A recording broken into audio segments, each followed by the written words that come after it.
ሰላም ሰላም ውድ የቻናሌ ቤተሰብ እንደምናችሁ ሰላም ናችሁ? ዛሬ ደግሞ ለየት ያለ የስፕሪንግ ሮል አሰራር ነው ይዤላችሁ የመጣሁት ከቆንጆ ሶስ ማባያ ጋር ተወዱት ተስፋ አደርጋለሁኝ። ከዛ በፊት ለቻናሌ አዲስ ከሆናችሁ እንኳን ወደ ቻናሌ በሰላም መጣችሁ እያልኩኝ ቻናሌ ሰብስክራይብ በማድረግ የቻናሌ ቤተሰብ እንድትሆኑ በትህትና ጠይቃለሁኝ። እንዲሁም ሀሳብ፣ አስተያየት፣ ጥያቄ ካላችሁ ኮመንት ላይ ብትጽፍልኝ እጅግ ደስ እያለኝ እመልስላችኋለሁኝ። ይህን አሰራር በጣም ቀላል የሆነ ብዙ ጊዜ የማያስፈልገው የስፕሪንግ ሮል አሰራር ነው። ትወዱታላችሁ። ላይክ እና ሼር እያደረጋችሁ እስከ መጨረሻ ከኔ ጋር ቆዩ። መጀመሪያ ትንሽዬ ኦሊቭ ኦይል ጨምራለሁኝ።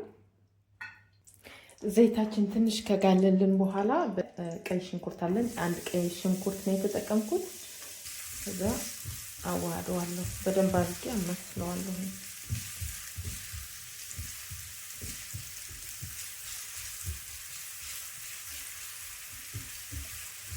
ለ5 ደቂቃ ያህል እናቁላለዋለን በደንብ አድርገን ትንሽ ቀላ እስከሚልልን ድረስ። ታችን እንደዚህ አድርገን ከጠበስነው በኋላ ትንሽ ቡኒ እስከሚሆን ካቁላላ ነው በኋላ የተፈጨ ቀይ ስጋ አለኝ፣ እሱ ጨምረዋለሁ። በደንብ አድርገን እናማስለዋለን። እሳቱ ትንሽ ቀንሰን በደንብ አድርገን እንጠብሰዋለን። ስጋውን ቁጥር እንዳይልብን እንደዚህ ቶሎ ማማሰል አለብን። አንድ የሾርባ ማንኪያ ሳልሳ አለኝ እዚህ ጋር እጨምረዋለሁ ለጣዕም። አንድ የሾርባ ማንኪያ ሳልሳ ጨመርኩኝ። በውሃው አድርገን በደንብ አድርገን እናማስለዋለን። በስጋ በተፋው ውሃ አድርገን እናማስለዋለን።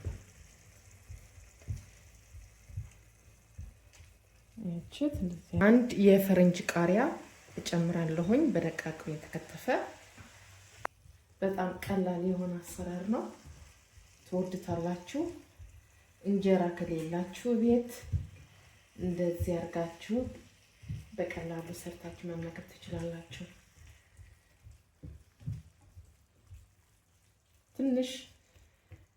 ትንሽ ጥብስ እናደርገዋለን። ፓፕሪካው ትንሽ ከጠበስነው በኋላ ቅመማ ቅመም እጨምራለሁኝ። እናንተ የፈለጋችሁት ቅመማ ቅመም መጨመር ትችላላችሁ። እኔ ግን የጨመርኩት ግማሽ የሾርባ ማንኪያ እርድ፣ ግማሽ የሾርባ ማንኪያ ኮረሪማ፣ ግማሽ የሾርባ ማንኪያ ከሙን፣ ግማሽ የሾርባ ማንኪያ ፓፕሪካ፣ ጦስኝ፣ ግማሽ የሾርባ ማንኪያ ጦስኝ፣ አንድ የሾርባ ማንኪያ ኦሬጋኖ መጨመር አለባችሁ። ኦሬጋኖ አንድ የሾርባ ማንኪያ ኦሬጋኖ ጨምሬያለሁኝ። ምክንያቱ ኦሬጋኖ በጣም ልዩ ጣዕም ነው ያለው። ስጋችን በጣም ለየት ያለ ጣዕም እንዲኖረው፣ ቆንጆ ጣዕም እንዲኖረው ነው የሚያደርገው ኦሬጋኖ። ቅንዶ በርበሬና ጨው ለጣዕም ያህል ነው መጨመር ያለብን። በተለይ ቅንዶ በርበሬ ማብዛት የለብንም። ልጆቻችን የሚመገቡ ከሆነ የማቃጠል ባህሪ ያለውና ትንሽ የቅንዶ በርበሬ ለጣዕም ያህል እንጨምራለን።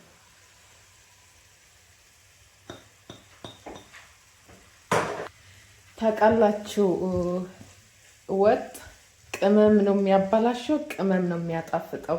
በዛ ልክ ካበዛን ደግሞ ጥሩ ጣዕም አይሰጠንም እና ቅመም ብዙ ማብዛት የለብንም። ትንሽዬ ቅመም ነው የጨመርኩት። ከዛ እንደዚህ አድርገን እናዋህደዋለን። ትንሽ 4 ፍሬ ነጭ ሽንኩርትና አንድ ቃሪያ እጨምራለሁኝ።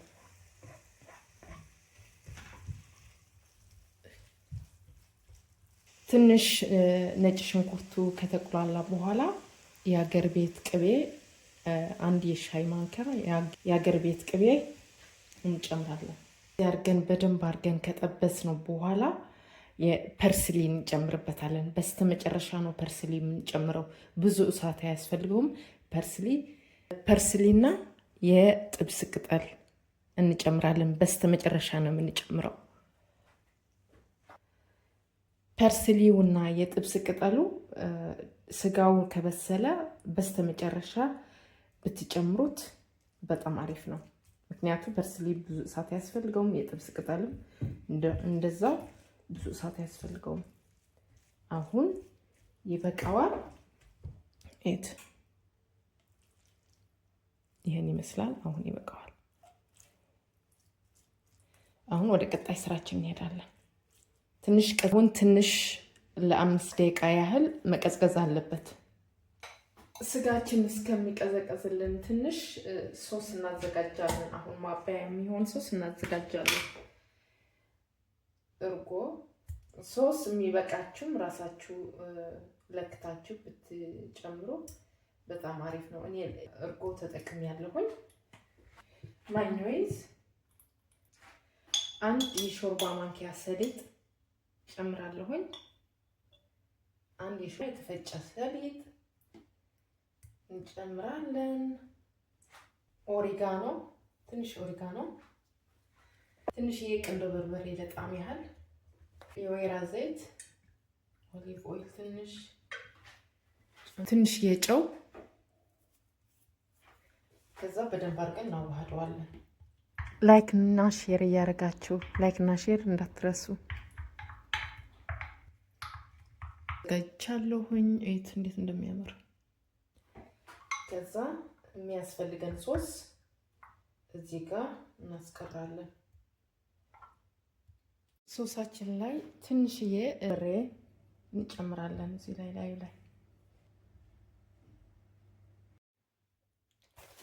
አሁን እንጠቀልለዋለን። እዚህ ጋር ቂጣ ላይ እንጠቀልልበት ቂጣ ላይ እዚህ ጋር ይሄ ቂጣ ጊዜ እንዳይፈጅባችሁ ራሳችሁ መስራት ትችላላችሁ። ግን ጊዜ ለመቆጠብ ከፈለጋችሁ እንደዚህ ገዝታችሁ መጠቀም ትችላላችሁ። ማንኛውም የአረብ ወይ ደግሞ የኤዥያን ወይ የአረብ እና ቱርኪሽ ሾፒንግ ታገኙታላችሁ።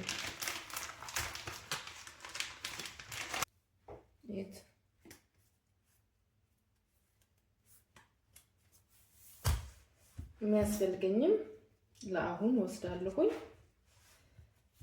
ከዛ አንድ ወስደን እንደዚህ ውሃ ዝፍዝፍ አድርገን እናወጣዋለን። አያችሁ። ከዛ መጀመሪያ ቺዝ እናደርጋለን በታች።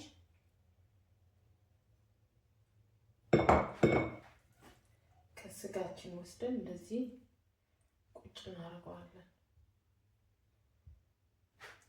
በላይ ቺዝ ትንሽ የቺዝ እንጨምራለን። ከዛ እንደዚህ አድርገን እንጠቀልለዋለን። እዚህ መልኩ መጠቅለል። ትንሽ ውሃ ካስነካ ነው በደንብ እንዲጠቀልልን ያደርግልናል። እዩት። እዚህ አድርገን በደንብ አድርገን እንጠቀልለዋለን። እንደዚህ አድርገን ከጠቀለልነው በኋላ ኦቭን ውስጥ ነው የማበስለው። በላይ ላይ ኦሊቭ ኦይል ቀባዋለሁኝ። እንደዚህ ኦሊቭ ኦይል ወይ ደግሞ ቅቤ ቀብተን ኦቭን ውስጥ እናበስለዋለን። መጥበስም ትችላላችሁ። እኔ ግን መጥበስ ስላልፈለኩኝ ነው ዛርኬ ቀባዋለሁኝ ኦሊቭ ኦይል።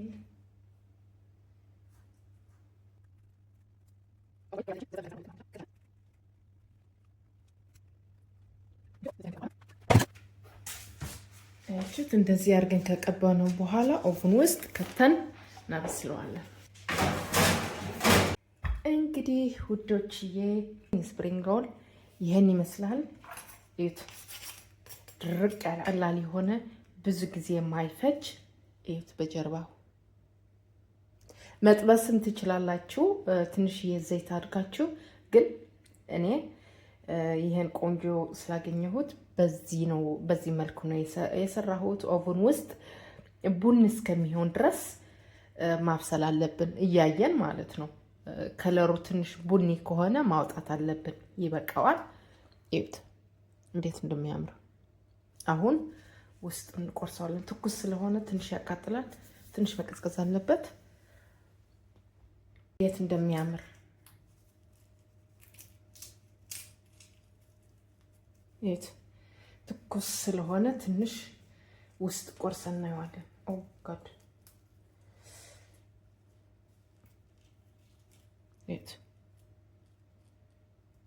እንዴት እንደሚያምር በጣም ቀላል የሆነ ጀርባው እዩት። አሁን ቀምሰን እናየዋለን።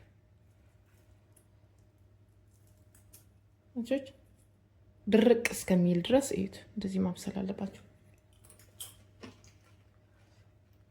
በስመ አብ